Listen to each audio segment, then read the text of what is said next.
Good morning. It's my pleasure to be here today, and I feel both honored and humbled to be sharing the stage with so many young scholars. Congratulations to all the presenters.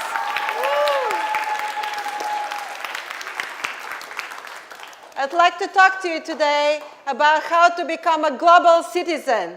That's the way we're going to build the future sustainable cities. So global citizens are educated to examine the impact of human actions on the global environment and then explore both strategies and techniques to overcome the challenges that we are facing today.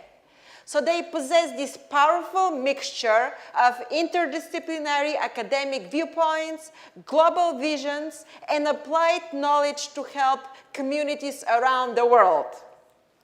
And we created a lot of these ideas at Terreform ONE. This is the nonprofit organization that I started with my friend and partner, Mitch Joachim.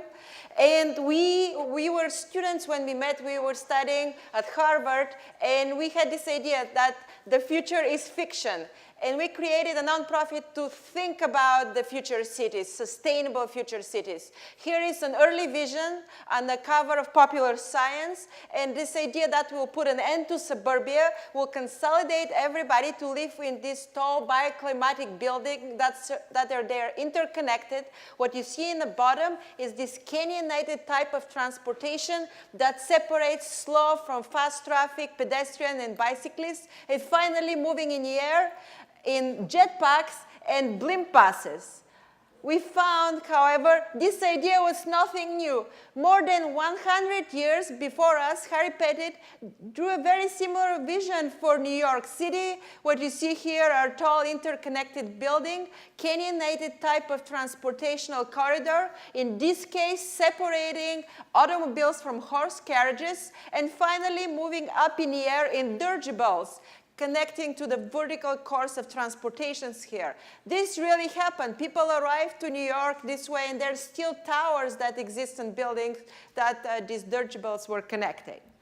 This is another vision for New York City for 42nd Street in the future.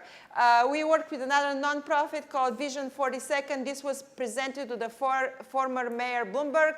And a lot of these technologies exist in cities around the world today. You have a wall that produces algae to produce energy, daylighting creeks, closing streets completely for pedestrians. This is already happening around the world.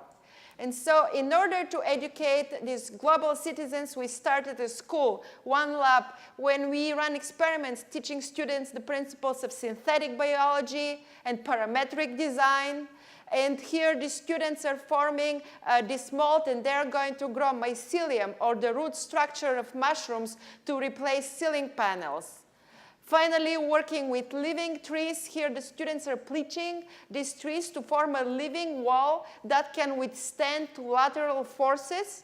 And also using the principles of phytoremediation, these students build this unit for green roofs. Then in addition to all the benefits that the student just talked about, we actually can now clean water. Both sink and toilet water, you run it through this unit, and the roots do the magic. They remove all the pollutants, and you can get clean water on the other end.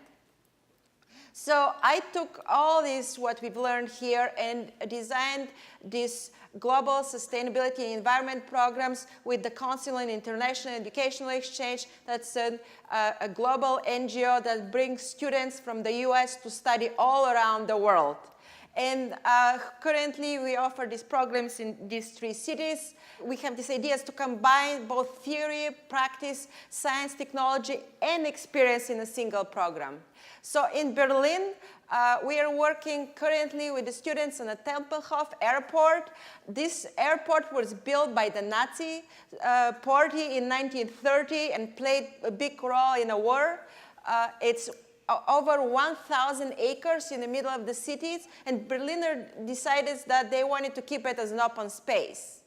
However, what Europe is facing today, it's one of the largest refugee crises since the war, and this is everyday reality in Europe. and they decided to house the refugees inside the airport. If this looks familiar, it's because they filmed the Hunger Games right here in this airport. So if you've seen Mockingjay Part 2, it was filmed here.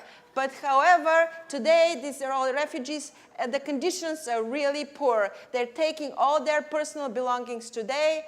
This is the large cafeteria, and it's the hardest of the young children who live there because these are the only toilets that they have. However, the Berliners have this image Tempelhof. There are currently many, many vegetables gardens. So our students designed this new nonprofit that offers classes to refugee children. It's called Common Roots, and they designed these lesson plans that they can be adopted by these new schools now for these young children to teach them both about urban gardening and permaculture and how to prepare fresh food. And they worked with German educational systems to integrate these lesson plans already in the system. And here they created these recipes to compare German potato salad versus Syrian potato salad. And they figured out that, in fact, they are very similar. And so now from growing vegetables in Berlin, I'm going to take you to growing crickets right here in Brooklyn, New York. So if you don't know, crickets are the future food.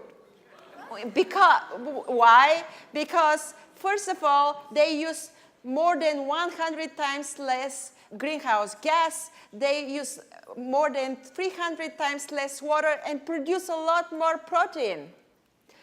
So we started studying crickets, and we wanted to make sure we can provide a good shelter for crickets by designing the best cricket farm. At the same time, we were thinking how to house the refugees, and we decided that to combine these two ideas and to have both cricket farm and a refugee shelter all together in one design. So this is our cricket shelter, and it's a modular cricket farm. And this was right in Brooklyn. And crickets are good for you, and they're good for the environment. So you don't have to eat the whole cricket. You can make a flour and then a bonbon. And as I said before, they use less energy, less water, and over 1 billion people today eat crickets around the world. But we wanted to build a better cricket farm that it's clean and it's good for the actual insects. We found out that crickets are very particular about their environment. They're like ventilation, and if they're not happy, they self-cannibalize themselves and start eating each other. So you have to be really careful with crickets. So here they are. We designed these modular farms. These are water jugs that we adopted, and we really studied them. I lived with crickets in my desk in the last 6 months, and we understood how to make this better environment for crickets, how you can clean it better and then harvest it better, and they are really happy living in these cricket farms that we designed.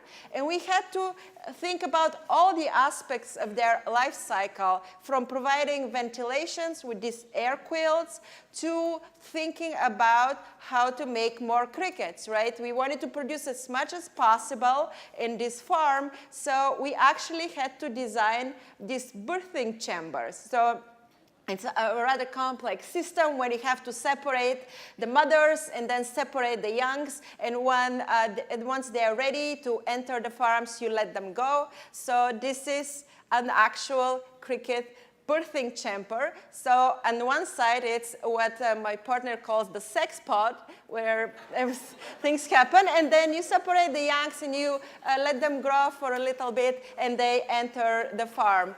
And we believe that by providing good environment for both the crickets and the people, this is like a conventional cricket farm. It's not so sanitary, but we are going to improve that and provide this really delicious source of food. And you can make cricket bonbons, you can have chocolate-covered crickets, or you can make a milkshake. And in the future, we believe that we can combine agriculture and shelter in one cricket shelter. Thank you very much.